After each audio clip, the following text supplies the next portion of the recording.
Jai Kode, good morning students. In the previous chapter, we have studied about the types of resources. They are natural resources, human-made resources and human resource. In this chapter, we'll discuss about the natural resources. Already it is divided into two, abiotic and biotic. In that, abiotic, we know majorly land, air, water are considered as a major natural resources. Today, we'll learn about the land and soil as a natural resource. As we know, land and soil, how they are different from each other and how they are linked each other, that we'll study in this topic. We'll start with the land. As land come in our mind, we say that it is a uppermost layer of the earth's surface. Yes. Then how it is useful to us? Land, it is used for the settlement of the human beings. Transportation lines, buildings, homes, all these we used to make on the land. It is also useful as the economic activities such as agriculture, forestry, animal rearing, mining, industrial. These all are economic activities which we can develop on the land. Thus, it's not only provide the food to us, even it is a source for both survival and income purpose also. The third, it is also provide area or we can the spots for our recreation enjoyment. These are the examples or we can say some uses of the land, how it is useful to us.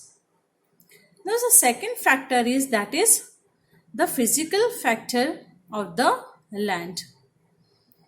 It is further divided into four: relief, soil, climate and water.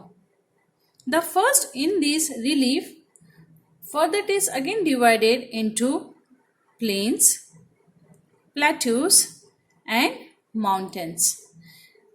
In the previous class, we have studied detail about these physical features, that is plains, plateaus and mountains.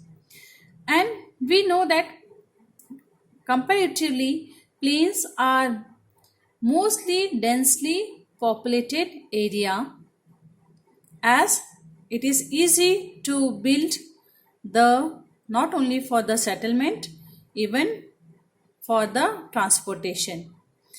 Some are the examples as we know, like Indo-Gangetic Plain, Amazon Basin of South America. These are the most important plains available on the earth. Plateaus, as plateau which is also known as a tableland, are always rich in minerals and even for the settlement. For the mountains, we can say compared to the plains and plateaus, it is less densely populated.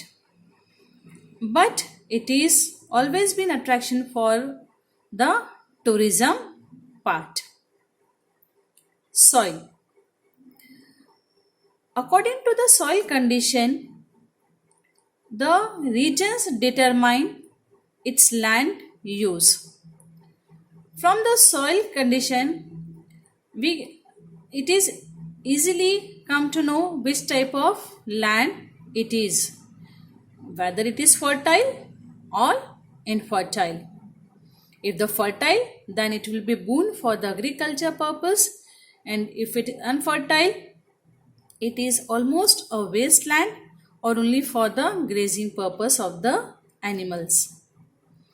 Climate.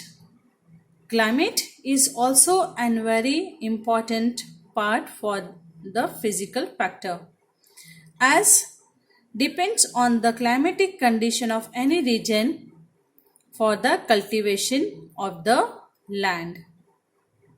And the most, that is availability of water. As we know, in deserts is very less rainfall, which is not good for the plantation. And the other side, if it's very heavy rainfall, then it is also not suitable for the habitation. Today will complete up to here. Tomorrow we'll discuss the next topic. Thank you.